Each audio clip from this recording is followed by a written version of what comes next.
Vamos a ir a Juan capítulo 15, un texto medular, un corazón en medio del Evangelio de Juan. Acuérdese que estamos en últimas 24 horas de Jesús en la tierra. Estando Él en sus últimas horas, está delante de la multitud. ¿Y quién era esa multitud que estaba delante de Jesús? Algunos eran discípulos, otros eran seguidores.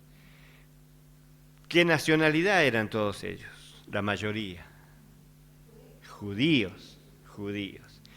Y en el Antiguo Testamento, al pueblo judío siempre se le ha comparado, se le ha llamado como la vid, O sea que la vid es un símbolo del pueblo judío. La vid es un símbolo del pueblo judío. Cuando hablan de la viña como pueblo judío. Y los profetas han profetizado mucho acerca de la vid, de la viña, refiriéndose al pueblo judío. Y les dice muchos profetas que es una viña que no da fruto, ¿sí? Es una vid, una viña que inútil, inservible. Eso dicen los profetas refiriéndose al pueblo judío porque no daba fruto, ¿sí? Y hay un pasaje muy, muy precioso donde el Señor dice que Él dio la viña, preparó la tierra, formó la viña, le puso los muros, puso un lagar donde guardar los frutos. Y luego el dueño, que es Dios, envía a sus siervos a buscar los frutos. Pero ¿qué hace el pueblo judío? ¿Qué hace? Mata a los siervos de Dios y no hay fruto. Entonces el Señor vuelve a mandar siervos, sus profetas, y no hay fruto. Y estos hacen lo mismo, matan a los siervos. Entonces dice el dueño de la viña: mandaré a mi hijo. Quizás a mi hijo respeten y pueda tener frutos. Pero también al hijo mataron. Y el hijo es Jesús, ¿verdad? Entonces, con esto en nuestro pensamiento, miremos a Jesús, mirando al pueblo judío, que está allí en su mayoría, y dice estas palabras: yo soy la vid verdadera. Y ahí encuentra sentido la palabra verdadera. ¿Por qué tuvo que decir Jesús: yo soy la vid verdadera? Porque ellos eran la vid falsa. O sea, ellos, los judíos a quienes se les decía la vid del viñedo, era falso porque no daban fruto. Entonces Jesús se para delante de ellos y le dice: yo soy la vid, no ustedes, pero yo soy la vid verdadera, ¿sí? Y les dice más, les dice: mi Padre es el labrador. Y acá está poniendo un orden, alguien que está haciendo un trabajo como se hace en la vid. Entonces, versículo 1 del capítulo 15, que ustedes tienen en sus Biblias, dice: yo soy la vid verdadera y mi Padre es el labrador. Y ya vamos a ir en detalle qué es y qué hace el labrador en la vid. Luego en el verso 2 ya se refiere al pámpano, al pueblo, al creyente. Todo pámpano que en mí no lleva fruto, lo quitará. y todo aquel que lleva fruto lo limpiará para que lleve más fruto.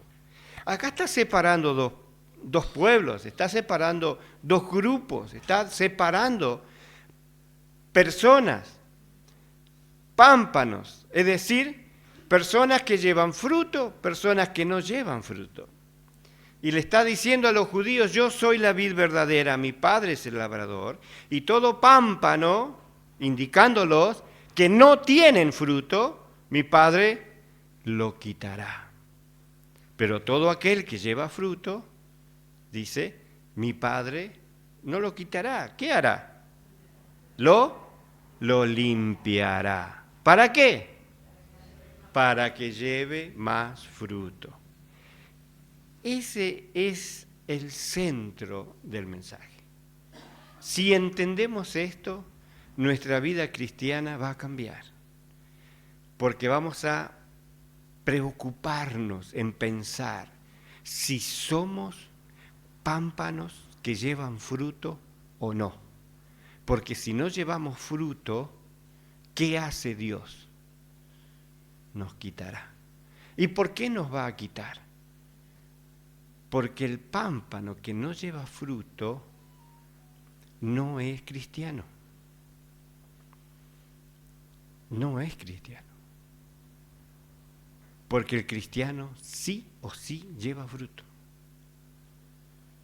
Yo les hice una pregunta el domingo pasado. ¿Cómo sabe el labrador cuál es el brote que va a llevar fruto y cuál es el brote que no va a llevar fruto? ¿Averiguaron algo? ¿Pensaron cuál? Pero el pámpano no dio flor todavía porque es apenas un brote.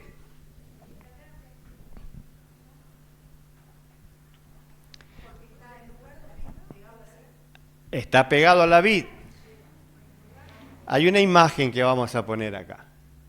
Vamos a decir que agrande la imagen para que toda la veamos. Ahí está. Esto es una vid, ¿verdad? Una par. El tronco, ¿sí?, es Jesús. Las ramas principales a donde se divide el tronco es Jesús, porque eso es la vid. Los pámpanos son esos ramitas, esos palitos que salen para arriba, ¿vio? Esos son los pámpanos. Ahora, ¿cómo el labrador sabe cuál es el pámpano que va a dar fruto? Acá a la derecha tenemos ya la vid llena de hojas y con fruto. Yo tengo una parra en casa. Y he aprendido esto. Y ahora llegamos ya al mes de junio, así que ya a fines de junio, julio, hay que podar. Si uno hace una mala poda, no tiene buen fruto. Entonces, ¿cuál tengo que cortar? Y esto es tan maravilloso, tan maravilloso. Los brotes que están hacia arriba, que miran hacia arriba, que crecen hacia arriba, son los brotes que van a dar fruto. Todo brote que tira hacia abajo, hay que cortarlo. Ese no va a dar fruto. ¿Me entiende? Y ahora, ¿qué significado tiene esto especial para nosotros? El creyente que alaba a Dios, que mira a Dios, que ha puesto sus ojos en el autor y consumador de nuestra fe, es el creyente que da fruto. Pero aquel que dice que es un creyente, pero está mirando la tierra y está mirando las cosas que tiene este mundo y está deleitado por las cosas que hay acá, no va a dar fruto. No va a dar fruto. ¿Y qué hace el Padre? Lo tiene que podar, lo tiene que cortar. Pero la verdad es que no hay cristiano que mire hacia la tierra. Todo verdadero cristiano que ha sido tomado por Dios, que ha entregado su vida a Dios, confía en Dios, mira a Dios, busca a Dios, alaba a Dios, ora cada día, lee la palabra para recibir de arriba palabra, mensaje. entonces está mirando, está creciendo hacia arriba. ¿Cuál va a ser la consecuencia de ser un pámpano que está mirando hacia arriba? La consecuencia va a ser que va a dar fruto, ¿verdad? Entonces, yo soy la vid verdadera, mi Padre es el labrador. Todo pámpano que en mí no lleva fruto lo quitará y todo aquel que lleva fruto lo limpiará para que lleve más fruto. Y le dice el Señor Jesús a los discípulos, ya vosotros estáis limpios por la palabra que os he hablado. Permaneced en mí y yo en vosotros. Como el pámpano no puede llevar fruto por sí mismo si no permanece en la vid, así tampoco vosotros si no permanecéis en mí. No hay creyente que esté solito en el mundo, sin congregación, sin iglesia, que pueda mantenerse dando fruto. Ni aun los misioneros que se van al campo, porque se van al campo, pero tienen una iglesia que los está apoyando. Se van al campo, pero están comunicados con una congregación, con un grupo de creyentes que están orando por ellos. No están solos. Entonces, el pámpano no puede permanecer solito por allí. El creyente necesita congregarse, necesita estar en la casa, necesita estar en comunión con Dios. Si usted no viene a la iglesia, está como, si usted no habla con Dios, si usted no lee la palabra, está como sin recibir la savia, el nutriente que le va a mantener con vida. Por eso necesita siempre estar en comunión, ¿verdad? Usted dice, no, pero yo leo la Biblia en casa y oro en casa.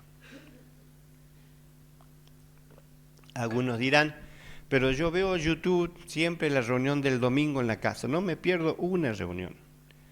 Qué bien, le felicito, pero no es lo mismo. No es lo mismo. Porque acá usted respira la presencia del Espíritu Santo. Acá usted está en la casa de Dios y usted siente el amor de cada hermano, la compañía de cada hermano.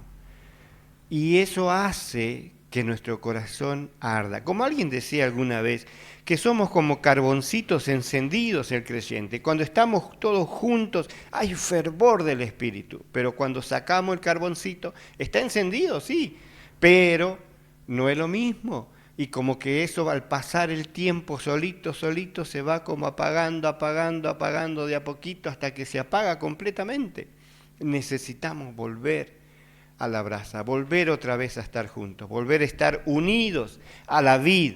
Por eso dice la palabra que, versículo 4, permaneced en mí y yo en vosotros. Como el pámpano no puede llevar fruto por sí mismo si no permanece en la vid, así tampoco vosotros si no permanecéis en mí. Yo soy la vid, vosotros los pámpanos. El que permanece en mí y yo en él, éste lleva mucho fruto, porque separados de mí nada podéis hacer. Y dice el verso 6, el que en mí no permanece será echado fuera como pámpano, se secará, los recogen, los echan en el fuego y arden. Si permanecéis en mí y mis palabras permanecen en vosotros, pedid todo lo que queráis y os será hecho. En esto es glorificado mi Padre, en que lleves mucho fruto, y seáis así mis discípulos. Como el Padre me ha amado, así también yo os he amado. Permaneced en mi amor. Si guardad mis mandamientos, permaneceréis en mi amor.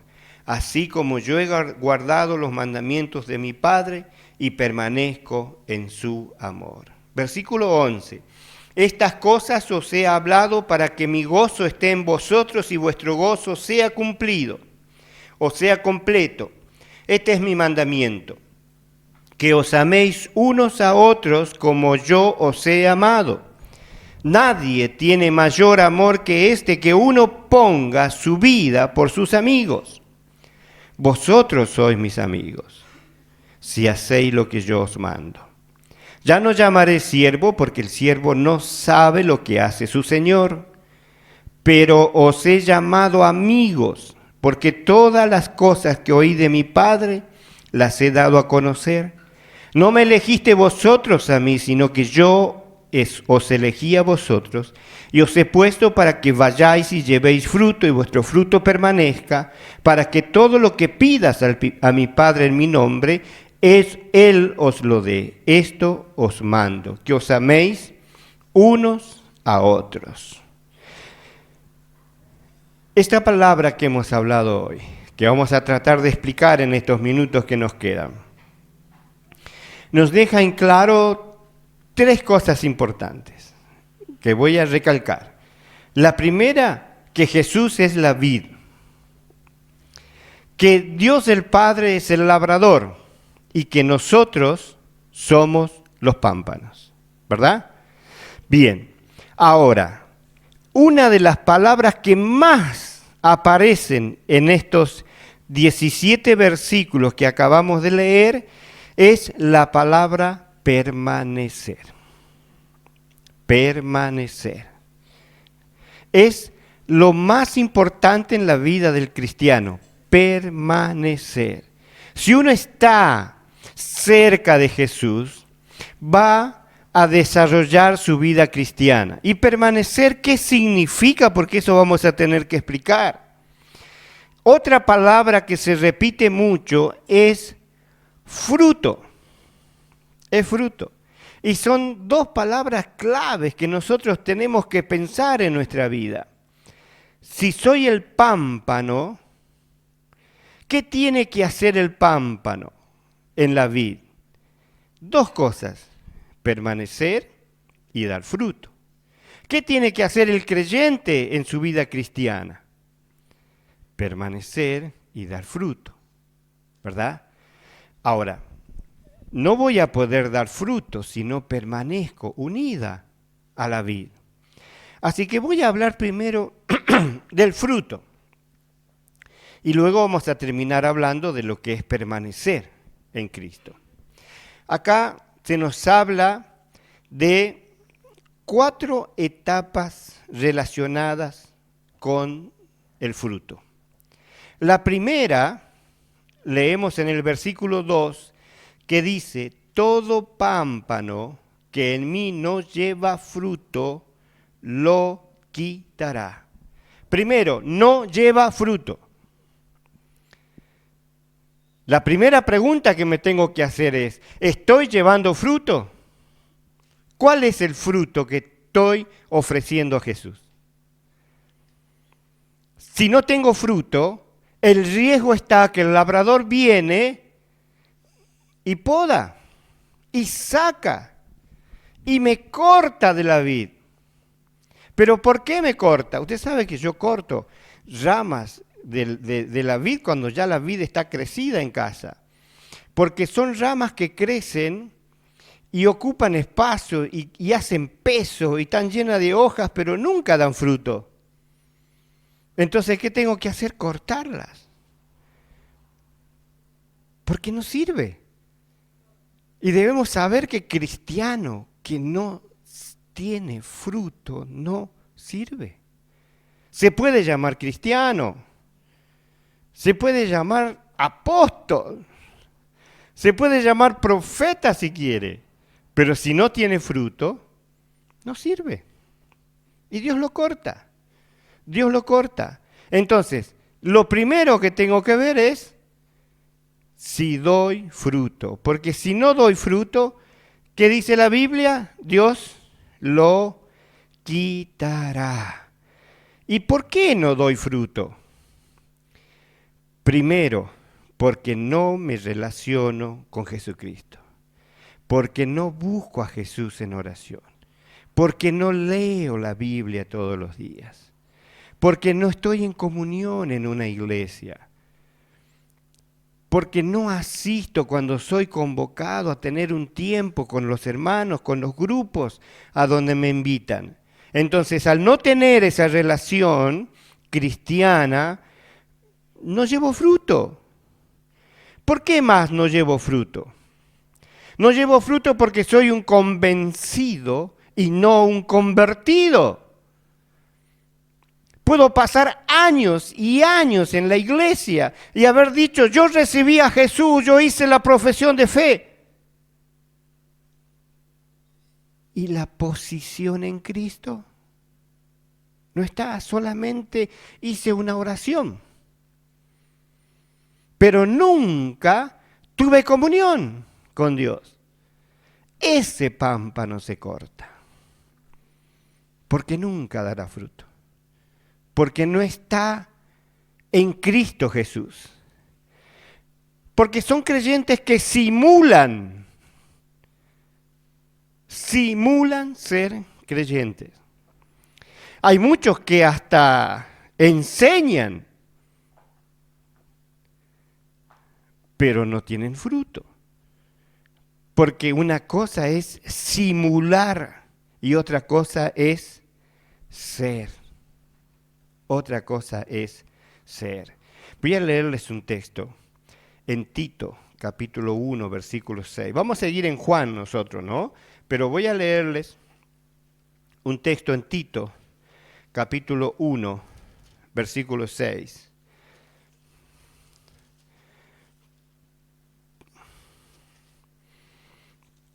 Capítulo 1 de Tito, versículo 16. Miren lo que dice Pablo. Pablo le dice a Tito, estos profesan conocer a Dios, pero con los hechos lo niegan.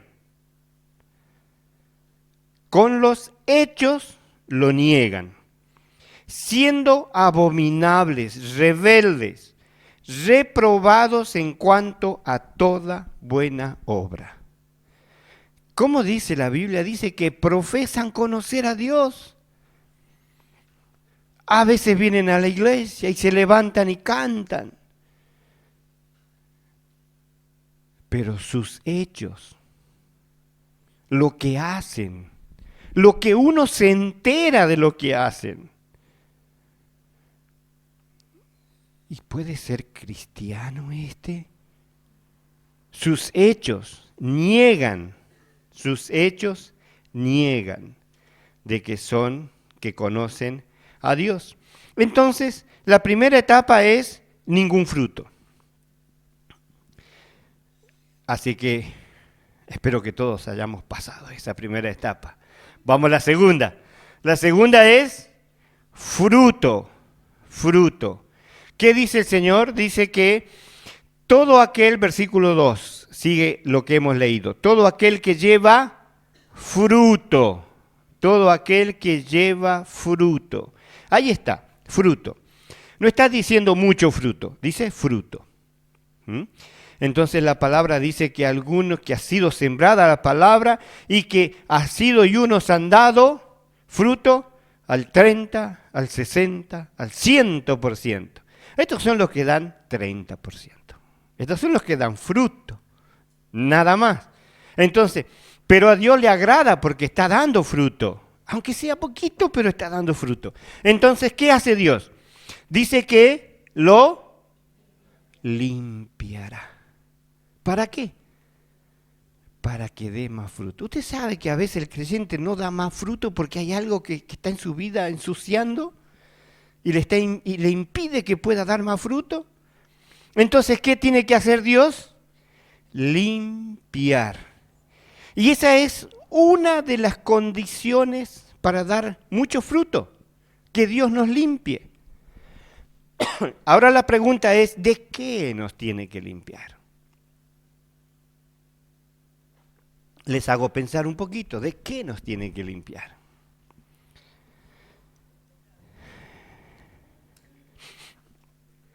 Del pecado. Muy bien. Dicho así, es tan amplio y tan verdadero que a veces nos vamos sin saber qué es. ¿De qué nos tiene que limpiar? nos tiene que limpiar los pensamientos. ¿Qué es lo que pienso? ¿Cómo pienso? Me tiene que limpiar el comportamiento, cómo me estoy comportando. Porque estoy dando fruto, pero por ahí pienso cosas que no están bien. Entonces Dios me lo tiene que limpiar para que yo pueda dar más fruto, porque eso no impide que yo dé más fruto.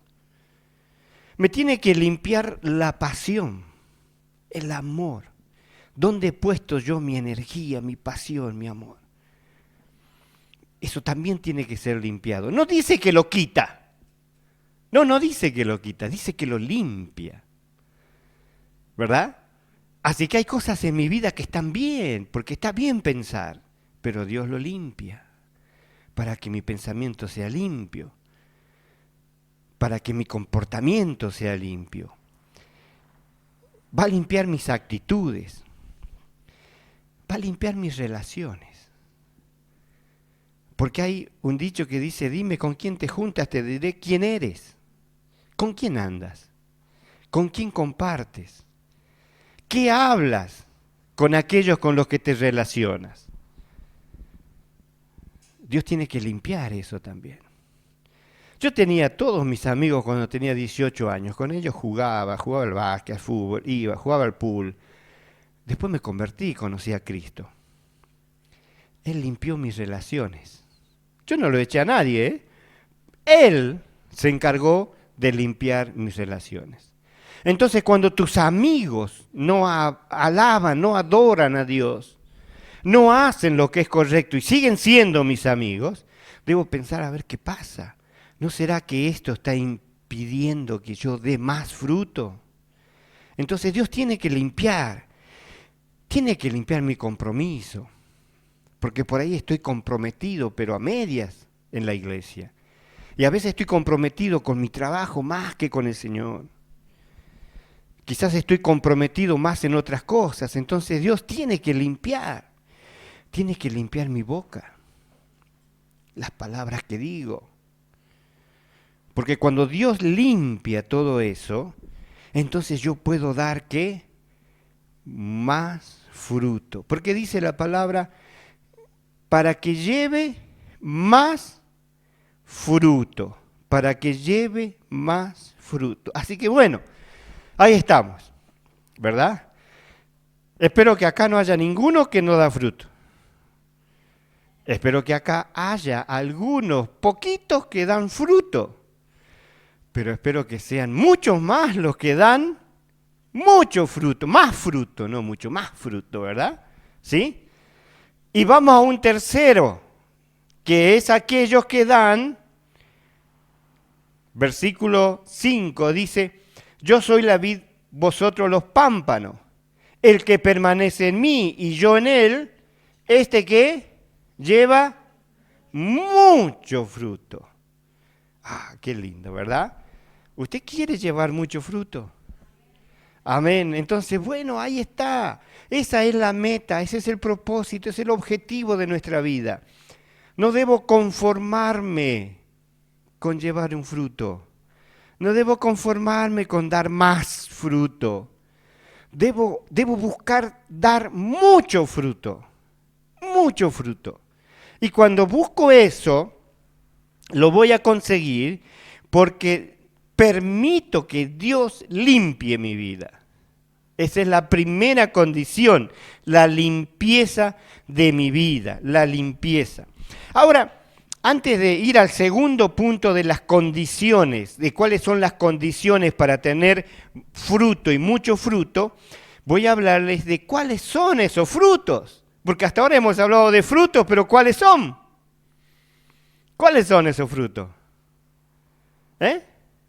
¿Cuáles son? Vamos a leer Romanos, capítulo 1, versículo 13.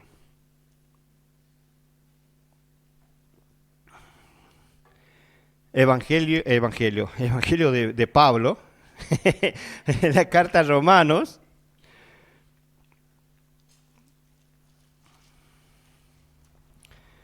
Romanos capítulo 1, versículo 13.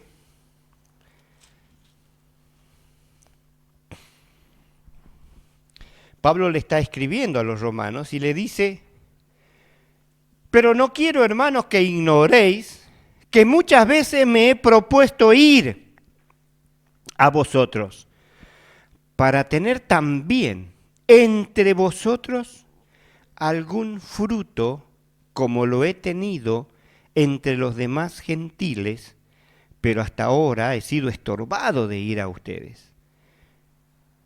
¿Cuál es ese fruto? ¿Cuál es ese fruto? Bien, por ahí vamos. ¿Qué hacemos cuando predicamos el Evangelio? Alguien se convierte, ¿sí? Hemos llevado a alguien a los pies de Cristo. Y Pablo está diciendo eso.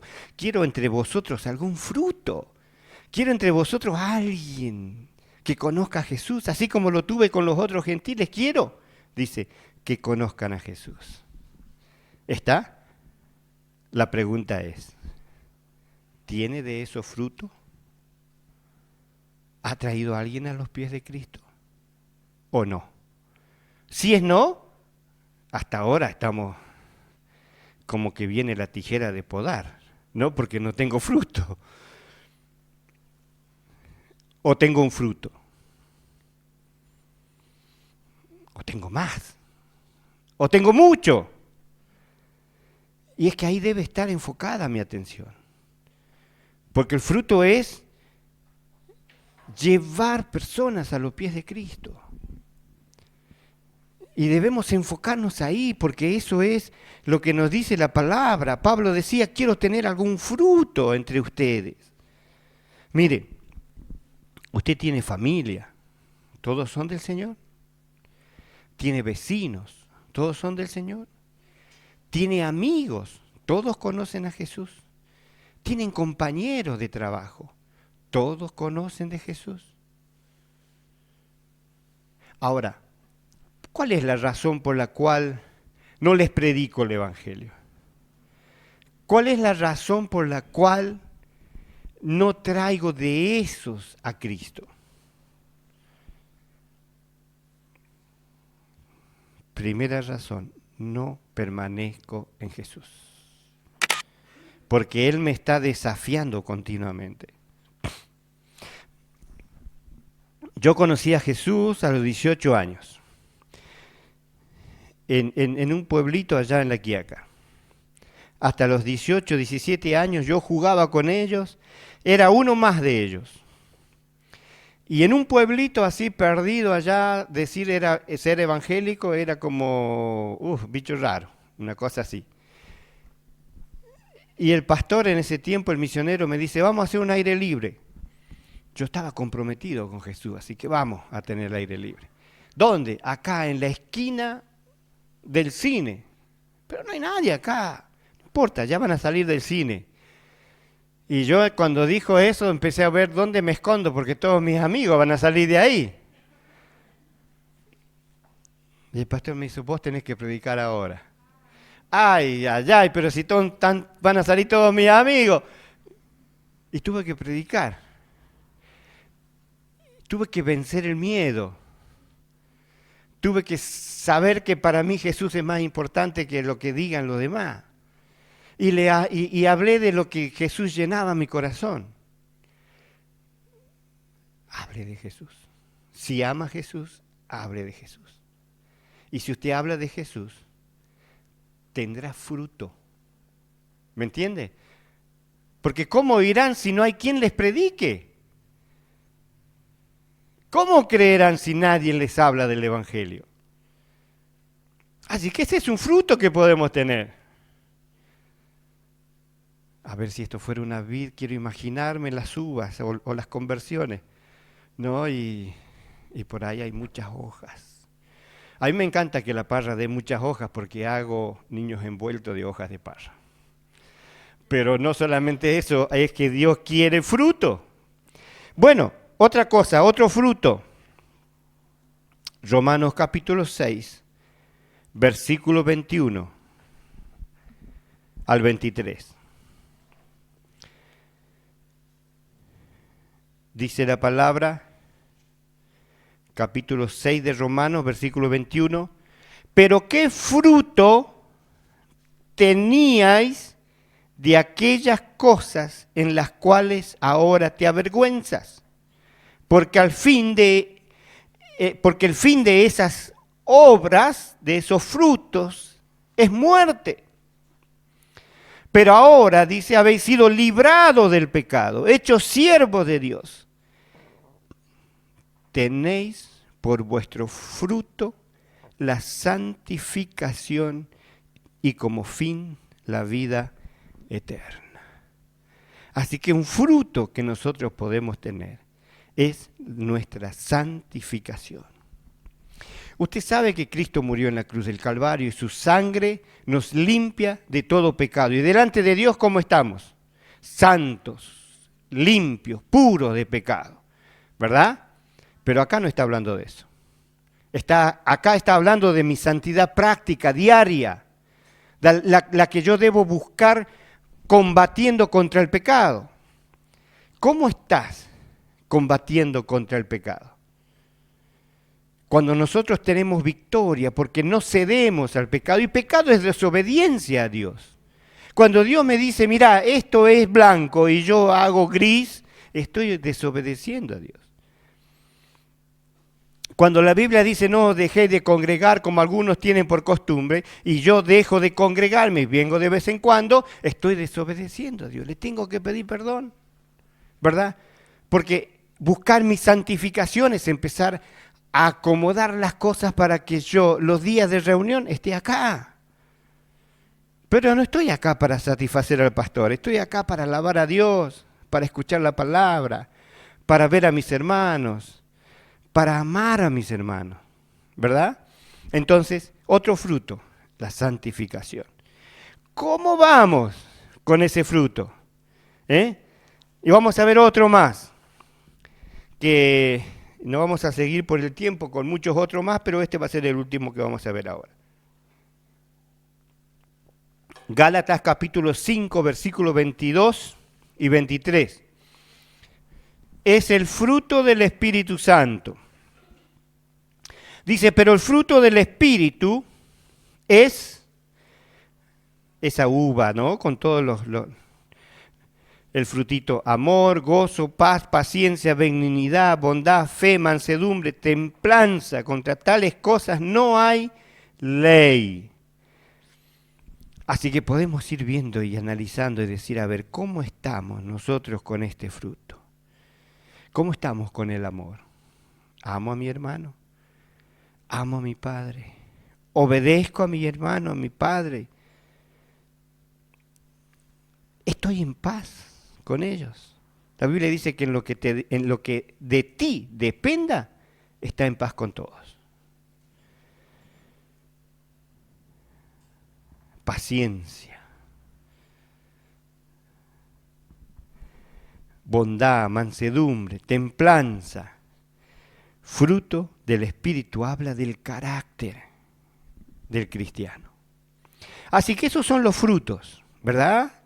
Algunos estaremos en el 30%, otros en el 60%, otros en el 70%, pero vamos ahí. Esa es la meta, vamos creciendo. Cada día, cada domingo, debe ser que pueda ir creciendo en mi fruto cristiano. Ahora, ¿cuáles son esas condiciones para tener fruto? Ya dijimos una, ¿cuál era? La primera era, mi Padre limpiará para que lleves más fruto. O sea que la primera condición es que el Padre limpia, va a limpiar. Nos va a limpiar, dijimos, de muchas cosas, ¿verdad? Dijimos. Así que primero Dios limpia. La segunda cosa es permanecer. La segunda es permanecer. Yo voy a leer 8 cosas de la manera en que nosotros podemos permanecer en Cristo, para que nos sea más fácil entender cómo permanezco yo en la vida. Y la he sacado de Primera de Juan. Así que vamos a ir a Primera de Juan. Allí en esta Primera de Juan nos va a hablar de permanecer. Nos queda 10 minutos, creo, y en esos 10 minutos, si el reloj está bien, vamos a hablar sobre permanecer. Entonces, Primera de Juan, capítulo 1, todos encontraron Primera de Juan, ¿sí? Ya son los últimos libros, ya casi llegando a Apocalipsis. Primera de Juan, capítulo 1, versículos 6 al 10. Dice, si decimos que tenemos comunión con Dios y andamos en tinieblas, mentimos y no practicamos la verdad. Pero si andamos en luz como Él, como Cristo está en la luz, tenemos comunión unos con otros. Y la sangre de Jesucristo, su Hijo, nos limpia de todo pecado. Si decimos que no tenemos pecado, nos engañamos a nosotros mismos. Y la verdad no está en nosotros. Pero si confesamos nuestros pecados, Él es fiel y justo para perdonar nuestros pecados y limpiarnos de toda maldad. Si decimos que no hemos pecado, le hacemos a Él mentiroso y su palabra no está en nosotros. O sea que la primera manera de permanecer en Cristo es permanecer en la luz. Permanecer en la luz, no en las tinieblas, en la luz. ¿Qué hace la luz? Alumbra, alumbra.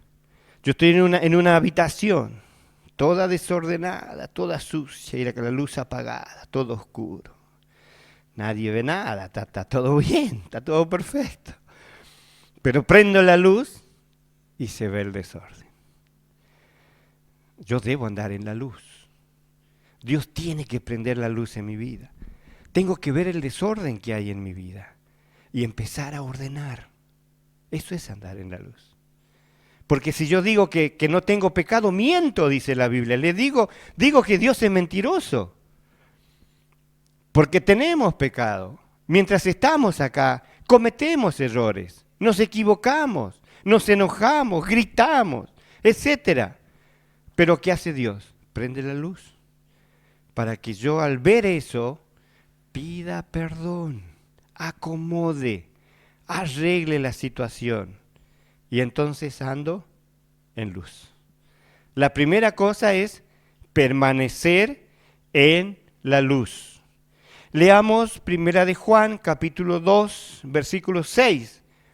Dice, el que dice que permanece en Él, debe andar como Él anduvo. Debe andar como Cristo anduvo. Entonces yo digo, permanezco en Cristo. Y entonces inmediatamente tengo que ver si yo ando como Cristo andaba. Cristo decía mentiras. Cristo hablaba mal de sus hermanos. Cristo arrojó la piedra contra esa mujer que vino a Él pidiendo clemencia y era digna de darle un buen azote. No, Cristo le perdonó. Es decir, que yo debo andar como Él anduvo. Debo permanecer en comunión con Él. Por eso en este texto que estamos leyendo nosotros de Juan capítulo 15, dice el Señor, versículo 14 del capítulo 15, vosotros sois mis amigos si hacéis lo que yo os mando. Ya no te llamaré siervo, porque el siervo no sabe lo que hace su Señor. Por eso te llamo amigo, porque todas las cosas que oí de mi Padre te las he dado a conocer. Es decir, la segunda cosa de permanecer en Cristo es permanecer en comunión con Él, permanecer en compañerismo con Él, ser consciente de la presencia de Dios, tomar fuerza de Dios, depender de Él, vivir victoriosamente. Entonces, primera cosa para permanecer en Cristo es permanecer en la luz. Segunda cosa es permanecer en comunión. Tercera cosa es 1 Juan 2:19. 1 Juan 2:19.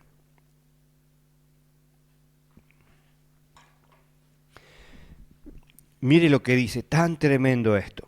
Salieron de nosotros, pero no eran de nosotros. Porque si hubieran sido de nosotros, habrían permanecido con nosotros. Pero salieron para que se manifieste que no todos son de nosotros. La tercera forma de permanecer en Cristo es permanecer en la iglesia. Permanecer en la iglesia. Dice, salieron de nosotros, pero no eran de nosotros. Si hubiesen sido de nosotros, si hubiese sido de la iglesia, hubiese permanecido, ¿dónde? En la iglesia. En la iglesia. Entonces, permanecer. ¿Y qué es permanecer? Un domingo sí, 3 no. 1 sí, 4 no. 1 sí, 5 no.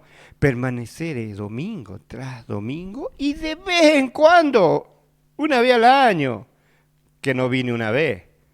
Estoy permaneciendo, ¿verdad? Pero a veces nos confundimos y decimos, yo soy de esa iglesia, pertenezco a esa iglesia, pero voy 2 veces al año. ¿Permanece? Tiene el deseo de ser, pero no lo es. Porque la permanencia es estar, ¿verdad? Entonces dice que permanecía. La tercera cosa es permanencia, permanencia. Mire, ¿cómo lo explico esto? Yo lo explico en la escuela o en la facultad. Usted hace una materia y le dice el profesor el primer día, usted para permanecer en esta clase, para que usted a fin de año yo le firme la regularidad, usted no tiene que tener más de 2 asistencias. Si usted tiene más de 2 asistencias, el 80% de asistencia. Si usted no está al 80%, no pertenece a este curso. Está libre, ¿verdad? Si aplicáramos eso en la iglesia, ¿cuántos habrán quedado libres? Ya. Bueno, pero eso nos habla de permanencia. Eso nos habla de permanencia. Es que cuando ese alumno no tiene el 80% de asistencia, ¿qué pierde? Pierde privilegios, pierde oportunidades. Ya no puede rendir la materia como regular. Ahora ya se le aplica otra cosa más encima, ¿verdad? Lo mismo pasa a nosotros en la iglesia. En la iglesia, si no venimos, perdemos bendiciones, perdemos privilegios. Entonces necesitamos, para permanecer en Cristo, permanecer en la luz, permanecer en comunión, permanecer en la iglesia. Capítulo 2 de Primera de Juan, versículo 28, dice la palabra del Señor: ahora, hijitos, permaneced en Cristo, para que cuando se manifieste tengamos confianza, para que en su venida no nos alejemos de Él avergonzados. O sea que otra característica del que permanece en Cristo es que tiene confianza. Si Cristo viniese, no vamos a salir huyendo. Vamos a tener confianza porque permanecemos, porque estamos, ¿verdad? Entonces, no huimos avergonzados. ¿Cómo graficamos esto? Mirá, el pastor va a venir a visitarte, a hablar con vos. No puedo, no estoy, justo en ese momento me fui, ¿verdad?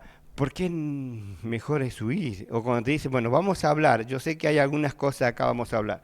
Y ahí es cuando uno huye. ¿Por qué huye? Porque Adán y Eva, después de pecar, se escondieron. El pecado nos esconde. El pecado nos aparta, nos huye.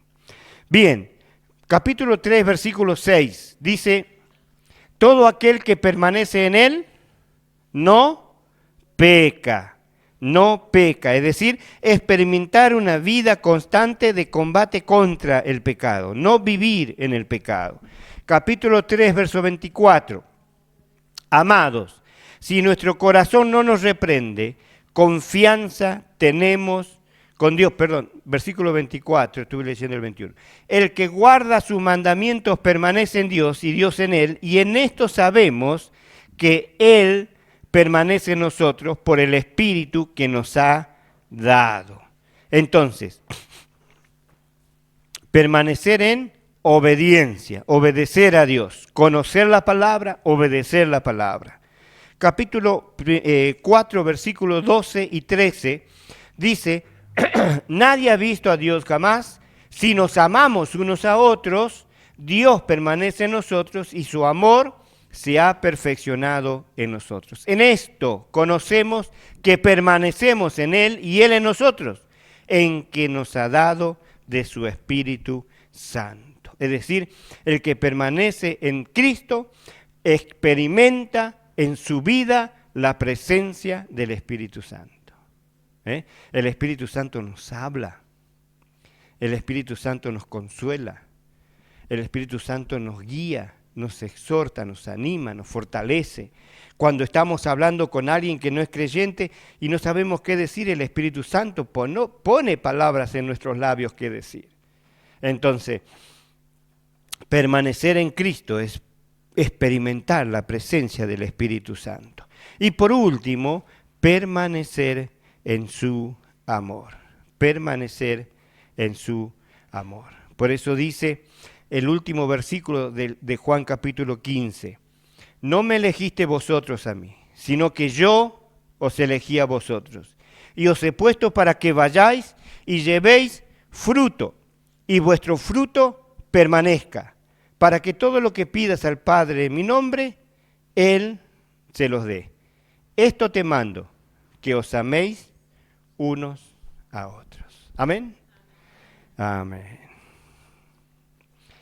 Vamos a terminar orando, que ya se nos fue la hora, y agradecemos a Dios por su palabra en esta tarde, que nos ayude a ser creyentes que permanecen, que crecen mirando hacia el Señor, para llevar no solamente fruto, mucho fruto. No nos vamos a